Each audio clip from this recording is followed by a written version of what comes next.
اور اس اطاعت میں صرف یہ اطاعت ہی نہیں آتی کہ وہ کہے کھانا لا دو تو لا کے رکھ دے، اور وہ کہے کہ بازار چلو تو ساتھ چل دے. اس اطاعت میں شوہر کی جسمانی ضرورت پوری کرنے کی اطاعت بھی شامل ہے، جسے بعض اوقات بہت سی پڑھی لکھی خواتین اپنے حق میں ایک ظلم سمجھنے لگتی. ایک دفعہ کہیں میری ملاقات ایک خاتون سے ہوئی، کیمبرج یونیورسٹی سے انہوں نے لاء میں ایم فل کیا تھا. تو مجھ سے کہنے لگی کہ میرا ایک مسئلہ ہے. میں نے کہا بتائیے.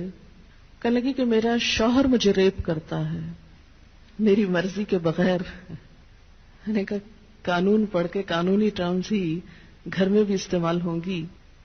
شوہر اور ریپ، میرا تو سر چکرا گیا. یہ بات بہت ڈھکی چھپی ہے لیکن چونکہ دین کا ایک حصہ ہے اس لیے بتانا ضروری ہے. بہت سے گھرانوں میں خرابیاں اور بہت سے گھرانوں میں لڑائیاں اور بدمزاجیوں کی جو روٹ کاز ہے وہ یہاں سے شروع ہوتی ہے، جسے کوئی نہیں کھولتا. نہ کوئی ماں بتاتی ہے، نہ کوئی استاد بتاتا ہے، نہ کوئی اور اچھا مشورہ دیتا ہے کہ اس معاملے میں اللہ نے شوہر کو حق دیا ہے اور عورت پر لازم کیا ہے کہ وہ شوہر کی اطاعت کرے. لیکن جب عورت کا ایک موڈ ہی صرف ریزسٹ کرنے کا بن جائے اور شوہر کو صرف یہ انڈرسٹینڈنگ ہو کہ اس نے تو میری بات ماننی ہی نہیں، تو یہ چیز بہت سی تلخیوں کو جنم دیتی ہے.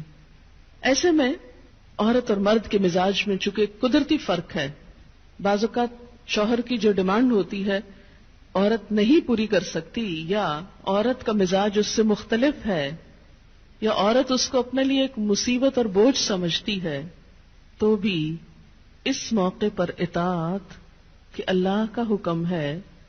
اور اگر میرا دل نہیں بھی چاہ رہا تو میرے رب کی رضا اس میں ہے، مجھے اس سے جزا چاہیے، صرف اپنی مرضی نہیں.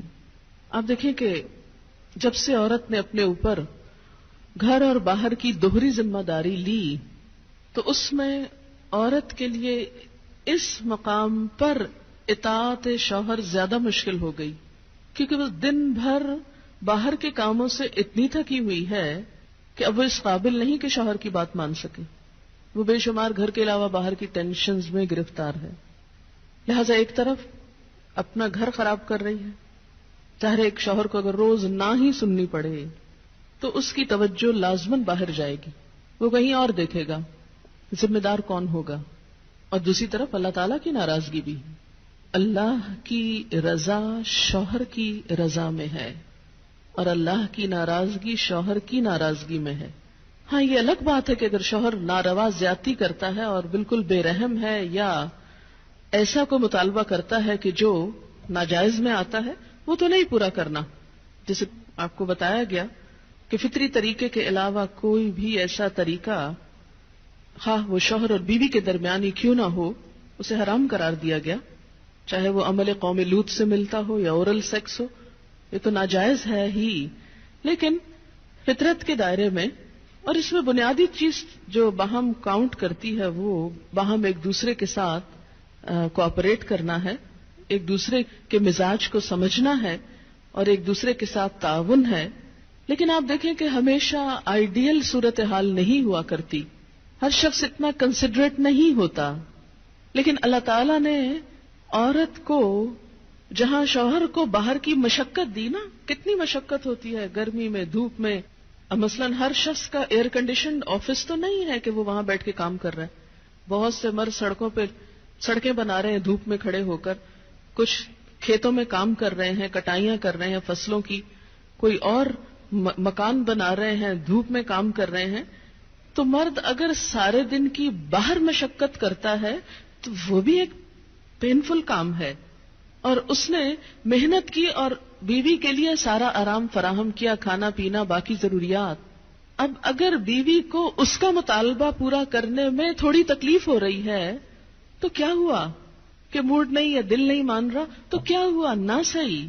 لیکن اس کے باوجود جو عورت یہ سمجھتی ہے کہ میں اپنے موڈ کے خلاف جا کر بھی اگر اپنے شوہر کو راضی کرتی ہوں تو یہ میرے رب کی رضا حاصل کرنے کا ایک ذریعہ ہے، تو آپ دیکھیں کہ یہ وہ چیز ہے جس کا صلہ آپ کو اللہ دنیا میں دے دے گا، کیونکہ آپ یہاں صرف شوہر کی نہیں اللہ کی بھی اطاعت کر رہی ہیں.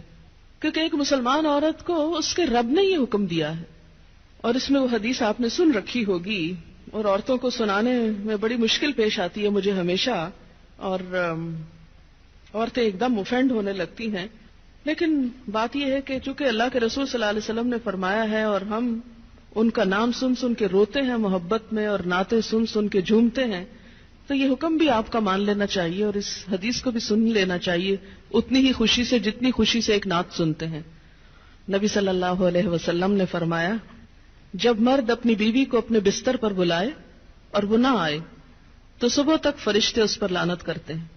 بخاری کی روایت ہے, کتاب النکاح. ٹھیک ہے اس میں کہ اگر بیوی بیمار ہے یا اسے کوئی ایسی تکلیف ہے یا کوئی جینون ریزن ہے تو اس میں اللہ تعالیٰ اتنے بے رحم نہیں ہے کہ وہ دیکھ رہے ہیں کہ ایک عورت بخار میں پڑی ہے اور اس کا شوہر اس سے مطالبہ کر رہا ہے اور عورت نے نہیں مانا تو اس پہ لعنت بھجوانی شروع کر دی جائے. نہیں, یہاں ایک نارمل حالات کی بات ہے کہ ایک عام حالات میں ایک عورت اگر اطاعت نہیں کرتی یا بات نہیں مانتی. اور اسی لیے ایک اور حدیث ہے, حضرت ابو ہریرہ کہتے ہیں کہ آپ صلی اللہ علیہ وسلم نے فرمایا, اگر عورت کا خاوند اس کے پاس موجود ہو تو وہ اس کی اجازت کے بغیر نفلی روزہ نہ رکھے. تو گویا شوہر کی اطاعت نمبر 1 عام روزمرہ زندگی کے کاموں میں کوآپریشن, اطاعت بمانا کوآپریشن ہے. طوعاً کا مطلب ہوتا ہے خوشی سے کام کرنا. نمبر 2 اس کی خاص ضرورت یا تقاضے کو پورا کرنے میں اطاعت. ہاں, کہاں اطاعت نہیں؟ جب وہ کوئی حرام کام کرنے کو کہے, جب وہ کوئی ناجائز کام کرنے کو کہے, جب وہ اللہ اور اس کے رسول صلی اللہ علیہ وسلم کی مرضی کے خلاف کام کرنے کو کہے. لا طاعت لمخلوق فی معصیت الخالق, مخلوق کی اطاعت جائز نہیں خالق کی نافرمانی میں. اگر اللہ تعالیٰ کسی کام پہ ناراض ہے وہ اطاعت جائز نہیں. بہت سی خواتین کو دیکھا ہے جہاں اللہ کی نافرمانی ہو رہی ہے وہاں تو شوہر کی بات بھاگ بھاگ کے مانی جا رہی ہے, اس لیے کہ وہ اپنے نفس کے مطابق ہے نا. آپ سب جانتے ہیں کہاں کہاں. لیکن جہاں شوہر کی اطاعت اللہ کی رضا کے مطابق ہے لیکن ہماری رضا کے خلاف ہے تو پھر ہم وہاں نہیں بات مانتے. تو بسا اوقات ہم بظاہر اللہ کی رضا کا لیبل تو لگاتے ہیں, ہوتی اندر سے اپنے نفس کی اطاعت ہے. اور بعض اوقات شوہر کی اطاعت کا لیبل لگاتے ہیں لیکن وہاں بھی اصل میں نفس کی اطاعت ہوتی ہے کہ ہمارا اپنا دل وہی چاہ رہا ہوتا ہے جو شوہر چاہتا ہے اس وقت. بعض اوقات کئی غلط کام شوہر چاہتے ہیں نا کہ بیوی کرے, ہم خود بھی وہ چاہ رہے ہوتے ہیں ساتھ, اس لیے آڑ لے لیتے ہیں جی شوہر نہیں مانتے. مثلا سر ڈھکنا شوہر کو پسند نہیں, کیا کریں, اب شوہر کی اطاعت بھی تو اللہ ہی نے کہا. یہاں شوہر کی ہم 100% اطاعت کو تیار ہو جاتے ہیں کیونکہ اندر سے اپنا دل جو ساتھ ہے. لیکن جب رات کو شوہر بلائے تو وہاں اپنا دل نہیں, لہذا چاہے اللہ تعالیٰ کتنا ہی فرمائے سب اطاعت بھول جاتے ہیں.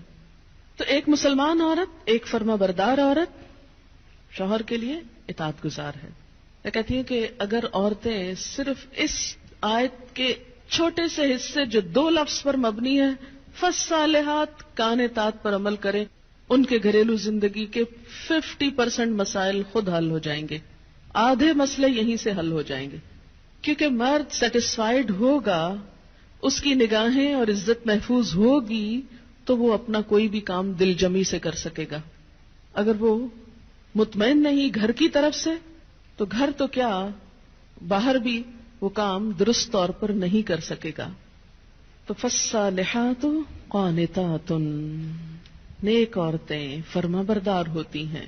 نبی صلی اللہ علیہ وسلم نے فرمایا, بہترین بیوی وہ ہے جس کی طرف تم دیکھو تو وہ تمہیں خوش کر دے, جب تم اسے کسی بات کا حکم دو تو بجا لائے, اور تمہاری عدم موجودگی میں تمہارے مال اور اپنی ذات کی حفاظت کرے. تو ہمیں ایسی بہترین عورت بن کے دکھانا ہے. رسول اللہ صلی اللہ علیہ وسلم نے فرمایا, اللہ تعالیٰ اس عورت کی طرف نظر رحمت سے نہیں دیکھتا جو خاوند کی شکر گزاری نہیں کرتی, حالانکہ وہ اس سے بے نیاز نہیں ہو سکتی, اس کے بغیر رہ بھی نہیں سکتی, لیکن جب وہ ہوتا ہے تو اس سے وہ صرف لڑائی کرتی رہتی اور گلے شکوے کرتی رہتی, کمپلینٹس ہر چیز میں کمپلینٹس. تو شوہر بھی چاہے اس کے پاس کتنی بھی جسمانی طاقت ہے یا مالی طور پر بہت سٹیبل ہے, وہ انسان ہے, وہ ہیومن بینگ ہے, وہ بھولتا بھی ہے, وہ غلطی بھی کرتا ہے. تو ایسی چیزوں کو اگنور کر دینا چاہیے. ہمیشہ گنتی کر کے رکھے کہ اس کے احسانات کتنے ہیں اور اس کی غلطیاں کتنی ہیں. اگر وہ برابر ہو تو بھی شکر گزار رہیں، اور اگر اس کی نیکیاں یا احسانات زیادہ ہوں اور غلطیاں کم ہوں تو غلطیوں کی بنا پر اس کی ناشکری نہیں کریں.